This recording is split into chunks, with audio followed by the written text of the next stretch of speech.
প্রিয় ছাত্রছাত্রীরা, এখন আমি তোমাদের জিন ইন্টারঅ্যাকশন এই বিষয়টা নিয়ে আলোচনা করব। জিন ইন্টারঅ্যাকশন মানে হচ্ছে জিনের প্রতিক্রিয়া। আমরা মেন্ডেলিয়ান যে ইনহেরিটেন্স সেখানে পড়ে দেখেছি যে একটা জিন, তার দুটো যে অ্যালিল রয়েছে সে পরস্পরের সঙ্গে তারা একটা জিনের একটা দুটো রূপ থাকে তার অ্যালিলের বিপরীতধর্মী বৈশিষ্ট্য, এবং একটি প্রকট হয় আর একটি প্রচ্ছন্ন হয়। তো এটা হচ্ছে জেনারেল মেন্ডেলিয়ান নিয়ম। কিন্তু একটা লোকাসে অবস্থিত দুটি জিন বা দুটি ভিন্ন লোকাসে অবস্থিত দুটি জিন, তার এক বা একাধিক অ্যালিল, তারাও পরস্পরের ওপরে প্রভাব বিস্তার করে, তাদের মধ্যে একটা ইন্টারঅ্যাকশন হয়। সেই ইন্টারঅ্যাকশনগুলো হচ্ছে জিন ইন্টারঅ্যাকশন। এটা ইন্ট্রাজেনিক হতে পারে, অর্থাৎ একই জিনের অন্তর্গত অ্যালিলগুলির মধ্যে পারস্পরিক প্রতিক্রিয়া, একই জিনের অন্তর্গত অ্যালিলগুলির মধ্যে পারস্পরিক প্রতিক্রিয়াকে বলা হয় ইন্ট্রাজেনিক ইন্টারঅ্যাকশন। আর ইন্টারজেনিক ইন্টারঅ্যাকশন অর্থাৎ বিভিন্ন লোকাসে অবস্থিত আলাদা আলাদা জিনের অ্যালিলগুলির যখন একটি জিনের অ্যালিল অপর জিনের অ্যালিলের ওপর প্রভাব বিস্তার করে, বা একটি জিনের অ্যালিল অন্য লোকাসে অবস্থিত জিনের অ্যালিলের ওপরে, সে অন্য লোকাস বলতে সেম ক্রোমোজোমের অন্য লোকাস হতে পারে অথবা ডিফারেন্ট ক্রোমোজোমের অন্য লোকাস হতে পারে, তাকে বলে ইন্টারজেনিক ইন্টারঅ্যাকশন। তো এই যে বিভিন্ন ইন্টারঅ্যাকশন গুলো আমরা পড়বো, যেমন এর মধ্যে পড়বো ইন্ট্রাজেনিকের মধ্যে ইনকমপ্লিট ডমিনেন্স বা অসম্পূর্ণ প্রকটতা, কোডমিনেন্স বা সহপ্রকটতা, মাল্টিপল অ্যালিল বা বহু অ্যালিল। এছাড়া ইন্টারজেনিকের মধ্যে epistasis, duplicate genes, complementary genes, supplementary genes, inhibitory genes, এগুলো রয়েছে। এছাড়াও আরেকটা জিনিস আমাদের পড়তে হবে, সেটা হচ্ছে প্লিওট্রপি। এটা ডিফারেন্ট, এর মধ্যে নয়, প্লিওট্রপি। এখন এই যে জিন ইন্টারঅ্যাকশন সবগুলো আমাদের পড়তে হবে না। আমরা এর মধ্যে যেগুলো পড়বো সেগুলো হচ্ছে incomplete dominance, codominance, multiple allele, epistasis and pleiotropy, এই কয়েকটি আমরা পড়ব। এগুলো প্রত্যেকটাই পরীক্ষার জন্য ভেরি ভেরি ইম্পর্টেন্ট, প্রত্যেকটা। এগুলো আমরা প্রত্যেকটা একটু ডিটেলে পড়ব। আর এর সঙ্গে যেটা বলে রাখা দরকার সেগুলো হচ্ছে এই যেগুলো আমরা পড়ছি, this are the deviations of Mendelism, অর্থাৎ মেন্ডেলিজমের ব্যতিক্রম, মেন্ডেলের নীতি, অর্থাৎ ওই যে F1-এ এক সংকর জননের পরীক্ষায় 1:2:1 বা দ্বিসংকর জননের পরীক্ষায় 9:3:3:1 যে ফিনোটাইপিক রেশিও, এই রেশিও কিন্তু মেনটেন করে না। এগুলো ডেভিয়েশনস অর্থাৎ বিচ্যুতি। তো আমরা সেইগুলো নিয়েই এখন আলোচনা করব। এখন আমি যে দুটো জিনিসের মধ্যে আলোচনা করব সেটা হচ্ছে ইনকমপ্লিট ডমিনেন্স বা অসম্পূর্ণ প্রকটতা এবং কোডমিনেন্স বা সহপ্রকটতা। আমি বোর্ড উল্টে উপরে দেখাচ্ছি তোমাদের।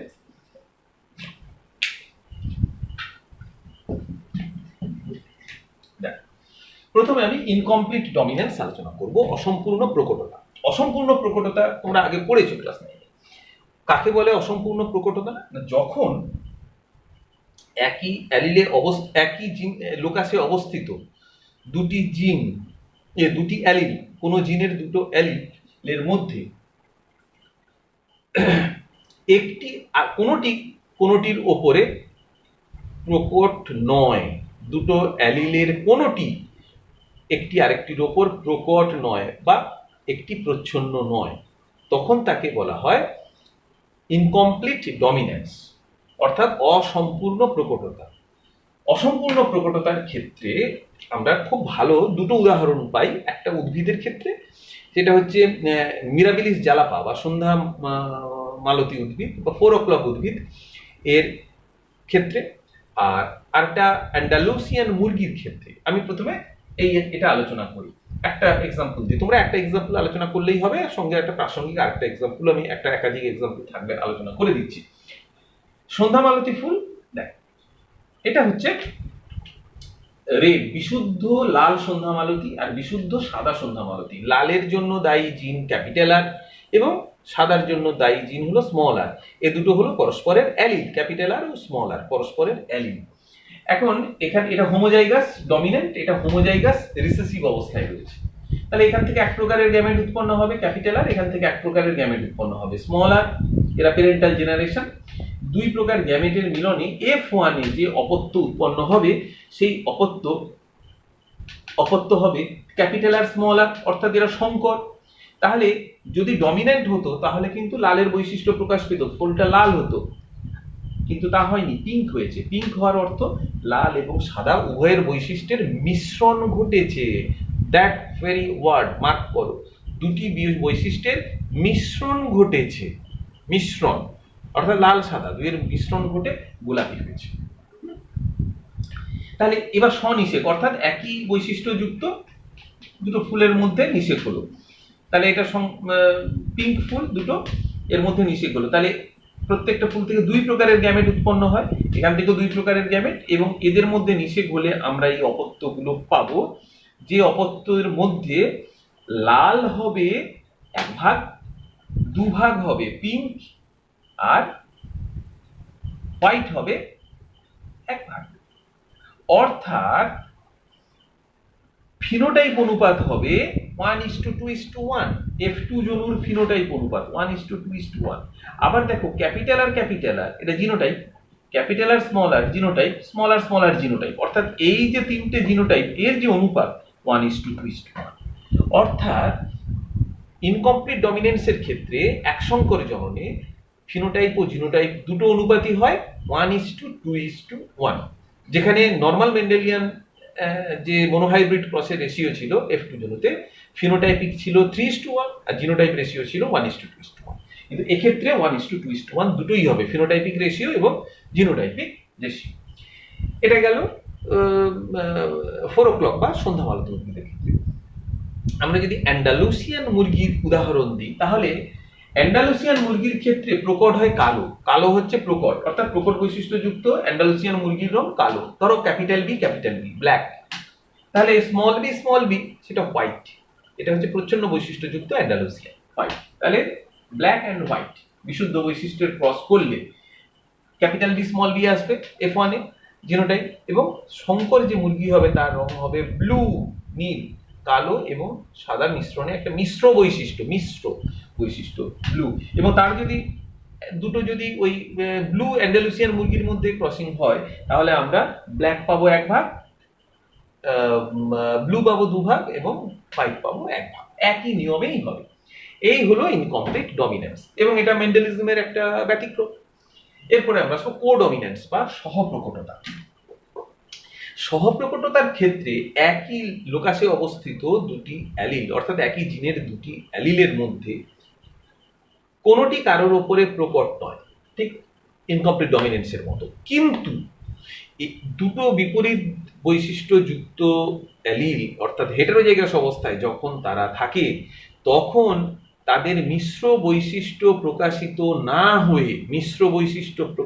না হয়ে উভয় জিনের উভয় অ্যালিলের বৈশিষ্ট্যই প্রকাশ পায়, মিশ্রিত হয় না। there is no mixture, উভয়ের বৈশিষ্ট্য প্রকাশ পায়। তাহলে পার্থক্যটা বুঝতে পারলে এখানে বৈশিষ্ট্যের মিশ্রণ ঘটে, আর এখানে উভয় বৈশিষ্ট্যই প্রকাশ পায়, মিশ্রণ হয়। এখানে এক্সাম্পল একটা খুব চমৎকার এক্সাম্পল রয়েছে, আমি এক্সাম্পলটা দিচ্ছি। গরুর ক্ষেত্রে লাল গরু এবং সাদা গরু, বিশুদ্ধ লাল গরু ক্যাপিটাল আর বিশুদ্ধ সাদা গরু স্মল আর প্যারেন্টাল জেনারেশন।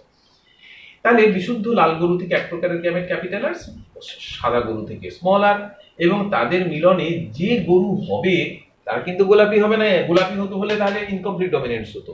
কি হবে দেখো, সাদা গরুর গায়ের মধ্যে লাল ছোপ, সাদা গরুর মধ্যে লাল ছোপ, অর্থাৎ সাদার বৈশিষ্ট্য যেমন রইল, লালের বৈশিষ্ট্য রইল, সাদা লাল ছোপ।